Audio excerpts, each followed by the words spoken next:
पाकिस्तान तहरीक-ए-इंसाफ ने अपना एहतजाज वापस ले लिया। इसके पीछे क्या बैकग्राउंड है और अब ये एहतजाज होगा या नहीं, आज हम बात करेंगे आज की इस वीडियो में। मैं हूं आपकी होस्ट समरा नाज और आप देख रहे हैं HITV। नाजरीन, जो चीजें आपको नजर आ रही हैं वो ऐसी बिल्कुल भी नहीं है। होता कुछ है जो दिखाया जाता है, लेकिन इसके पीछे हकीकत कुछ और है। PTI कहती है कि 15 तारीख यानी आज के दिन एहतजाज करेंगे और D चौक पर करेंगे, जिस वक्त SEO कॉन्फ्रेंस जारी है। नाजरीन, जाहिर सी बात है कि बहुत बड़ा इम्पैक्ट था। चारों तरफ से प्रेशर आना शुरू हो गया PTI के ऊपर और दूसरी जानिब से मौलाना साहब भी मंजरे आम पर आ गए। मौलाना फजलुर रहमान साहब ने अपना किरदार अदा किया और कहा कि इमरान साहब को कोई मुआलिज देखेगा, कोई डॉक्टर मिलने आएगा तो इस पर भी PTI वालों को एतराज था और फिर PTI वालों का एतराज बनता था। एतराज किया गया कि हम ये बात नहीं मानेंगे और ये मामला कैसे सेटल डाउन हो रहा है, इसकी सबसे बड़ी वजह ये है कि पार्टी जो बुरी तरह से तकसीम हो चुकी है। PTI पार्टी में फूट पड़ चुकी है, लीडर्स आमने सामने आ गए हैं और पार्टी के स्टेबल्स लोग जो हैं, पार्लियामेंटेरियंस जो हैं, पॉलिटिक्स को समझते हैं, उनका ये कहना है कि इस तरह शंघाई ताउन कॉन्फ्रेंस में कोई हरकत नहीं करनी चाहिए। उनका कहना है कि इस तरह की हरकत हमारी पोजीशन को मजीद डाउन करेगी और हमारे ऊपर एंटी पाकिस्तान का ठप्पा लग सकता है और ये कहा जाएगा कि PTI के रहनुमाओं को पाकिस्तान की तरक्की की कोई फिक्र नहीं है। जाहिर ये होगा कि हमारा मकसद सिर्फ और सिर्फ खान साहब की पैरवी करना है। इसके अलावा मुल्की बिका की खातिर हमारा कोई इरादा नहीं। यही समझा जाएगा कि हमारी नजर में पाकिस्तान की और इसकी तरक्की की कोई अहमियत नहीं। नाजरीन, तमाम अरकान PTI का यही कहना था कि इस तरह का कदम उठाना बेवकूफ़ी है और कुछ ऐसे लोग भी थे कि जिनका पार्टी के साथ इतना ज्यादा अमल दखल नहीं है, जो मेन स्क्रीन पर मौजूद नहीं है। उनका ये कहना था कि जलसा हर सूरत में होना चाहिए, एहतजाज होगा और होकर रहेगा और ये कहा जा रहा है कि हम इनको दिखाएंगे कि हमारी कितनी पावर है, क्योंकि स्टेट इस वक्त कमजोर है, फंसी हुई है। नाजरीन, जाहिर सी बात है कि हुकूमत अपनी इज्जत बचाने की कोशिश करेगी।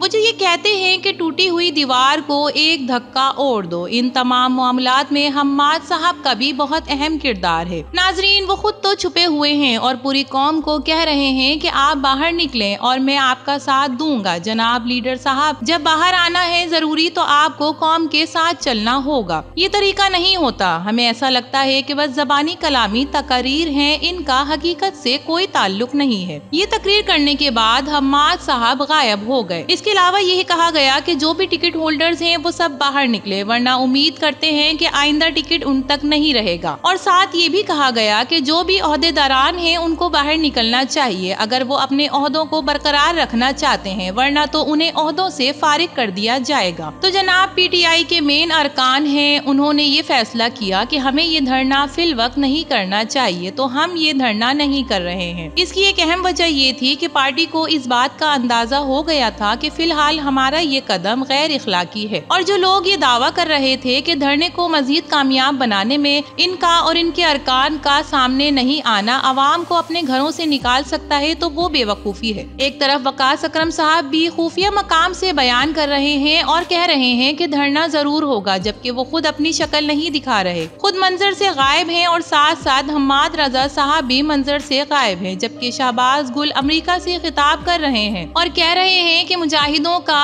मुराद शहीद साहब भी आवाम को कह रहे हैं कि आगे बढ़ो, धरना हर सूरत होगा। नाजरीन, ये वो लोग हैं जो अपनी स्टेट से बाहर हैं, इनके पास मेन पावर्स नहीं है, इनके पास पैसा खर्च करने के लिए नहीं है, ये मार खाने के लिए तैयार नहीं, खुद तो खुफिया जगहों पर बैठे हैं, छुपे हैं और अवाम को उकसा रहे हैं। जो लोग ये कह रहे हैं कि मुजाहिरा करना फिलहाल जरूरी नहीं, वो इस हकीकत को समझते हैं कि इन तमाम मामलात में कितने वसाइल दरकार होंगे। वो ये सब धरने को रोकने के लिए अपनी समझदारी का सबूत दे रहे हैं और अल्टीमेटली ये तमाम जिम्मेदारी अली अमीन गंडापुर के ऊपर आ रही है। अली अमीन गंडापुर साहब का भी यही कहना है कि कोई मसला नहीं, मैं जरूर जाऊंगा, इस्लामाबाद जरूर जाऊंगा, लेकिन उनके बयान से कहीं भी ये जाहिर नहीं हो रहा कि वो वहां जाकर किसी किस्म की कोई गड़बड़ करेंगे। ना ही कोई ऐसी अफवाह उड़ी कि SOPs अरकान से बातचीत करूंगा। तहरीक-ए-इंसाफ PTI ने हुकूमत की इस पेशकश को कबूल कर लिया है। इस्लामाबाद में आज एहतजाज की कॉल वापस ले ली गई है। इसके अलावा बैरिस्टर गौहर ने कहा कि वजीर दाखिला ने यकीन दहानी करवाई है कि आज सुबह डॉक्टर्स को अडियाला जेल भिजवाया जाएगा। वजीर दाखिला मोहसिन नकवी की यकीन दहानी पर पुरअमन एहतजाज को मौखर कर दिया गया है। है। एहतजाज मौखर करने का फैसला सियासी कमेटी के इजलास में हुआ। इजलास में अक्सरियत ने कहा कि एहतजाज की कॉल वापस ली जाएगी। एहतजाज मौखर करने का फैसला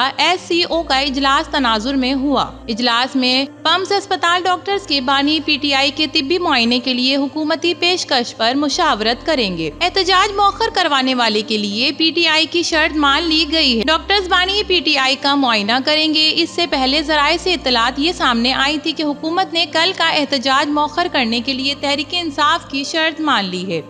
अडियाला जेल में कैद बानी तहरीक इंसाफ PTI इमरान खान के तिब्बी मुआयने के लिए हुकूमत तैयार हो गई है। जराये का कहना है कि डॉक्टर्स कल सुबह अडियाला जेल में बानी PTI का मुआयना करेंगे। वजीर दाखिला मोहसिन नकवी ने PTI क़यादत को हुकूमत के फैसले से आगाह कर दिया है। दूसरी तरफ बात करते हैं नवाज शरीफ के बारे में। वो जब से पाकिस्तान आए हैं उन्होंने पाकिस्तानी मीडिया को लिफ्ट तक नहीं करवाई, लेकिन जब से बरखा दत्त इंडिया से आई हैं तो उन्होंने बरखा दत्त के साथ गुफ्तगू भी की और इन्हें इंटरव्यूज भी दिए। इस इंटरव्यू ने पाकिस्तानी मीडिया पर बहुत बड़ा सवाल खड़ा कर दिया है। जगह जगह एतराजात हो रहे हैं और जर्नलिज्म में हाईएस्ट लेवल पर सबसे बड़ा एतराज हो रहा है। सबसे पहले पाकिस्तान और पाकिस्तानी मीडिया को टाइम देना चाहिए, ये कहना है पाकिस्तानी मीडिया का। और तमाम सहाफी गुस्से में हैं कि हमें इंटरव्यू देना चाहिए, हमारे बजाय भारतीय सीनियर सहाफी को इंटरव्यू दिया जा रहा है। ये तो सरासर नाइंसाफी है। नाजरीन, याद रहे कि बरखा दत्त को स्पेशली नवाज शरीफ के इंटरव्यू के लिए नहीं बुलाया गया, बल्कि वो SCO के इजलास में शरीक होने के लिए आई हैं। इस बात में कोई शक नहीं कि इंडिया की बहुत ही मशहूर और काबिल सहाफी हैं। अब मियां साहब को शौक है कि वो बाहर से आने वाले लोगों से ज्यादा जल्दी मुतासिर हो जाते हैं। ये इनका नेचर है, इसमें इनकी कोई गलती नहीं। ना सिर्फ बरखा दत्त बल्कि US से भी कोई भी गैर मुल्की अगर आ जाए तो मियां साहब और नून लीग की पार्टी उनके पीछे पीछे लग जाती है। वो ये नहीं जानते कि इनका रंग भी सफेद है और इनका खून भी। दूसरी अहम बात यह है कि पाकिस्तानी मीडिया को नवाज शरीफ बहुत अच्छा नहीं समझते। इनके बारे में नवाज शरीफ की राय कुछ अच्छी नहीं। न सिर्फ नवाज शरीफ बल्कि तमाम सियासी जमातें यही कहती हैं कि पाकिस्तानी मीडिया जो बोले हमारी जबान वही हमारे लिए अहम है। इस तरह से तमाम पार्टियों ने अपने अपने अलग सहाफी पाल रखे हैं। PTI के अलग हैं, पीपल्स पार्टी के अलग और नून लीग के अलग सहाफी हैं। लेकिन इसके बावजूद भी पाकिस्तानी मीडिया से मुतमईन नहीं होते। बाहर से अगर कोई खातून सहाफी आ जाए तो मियां साहब उनके आगे बिछ जाते हैं। इसी तरह बरखा दत्त के साथ हुआ। उनकी पहुंच नवाज शरीफ तक रही और जबकि मरियम नवाज से भी काफी बातचीत हुई। न सिर्फ बातचीत हुई बल्कि फोटो सेशन भी हुआ। ऐसा लग रहा था कि कोई भारतीय सहाफी नहीं बल्कि कोई हेड ऑफ स्टेट आई हो। बरखा दत्त अब देखने में काफी चेंज हो चुकी हैं। हो सकता है कि सोशल मीडिया पर अगर उनकी तस्वीरें देखें तो आप उन्हें बिल्कुल नहीं पहचानेंगे कि ये बरखा दत्त है। नाजरीन, इसमें कोई हर्ज नहीं। जाहिर सी बात है बाहर से आने वाले मेहमानों को पहले इज्जत देनी चाहिए। और दूसरी तरफ बात यह है कि घर की मुर्गी दाल बराबर, यानी कि पाकिस्तानी मीडिया ऐसे सहाफियों को खास तौर पर भेजा जाता है कि पाकिस्तान से मालूमात लेकर आएं और फिर अपने मीडिया चैनल्स पर हमारी इज्जत की धज्जियां उड़ा दें। तो जनाब, ये नवाज शरीफ की खुसूसियत है। सिवाय इमरान खान के वो बाहर से आने वाले तमाम लोगों से बहुत जल्दी मुतासिर हो जाते हैं। जबकि बरखा दत्त का कहना है कि मियां नवाज शरीफ से उनकी जितनी भी गुफ्तगू हुई वो ऑन रिकॉर्ड हुई, ऑफ रिकॉर्ड कोई भी बात नहीं हुई। जबकि ये नवाज शरीफ का खुद का कहना है। कहते हैं कि मैं शुरू से इस बात का कायल हूँ कि भारत और पाकिस्तान के रिलेशनशिप बेहतर से बेहतरीन हो जाए। इसके बाद बरखा दत्त से पूछा गया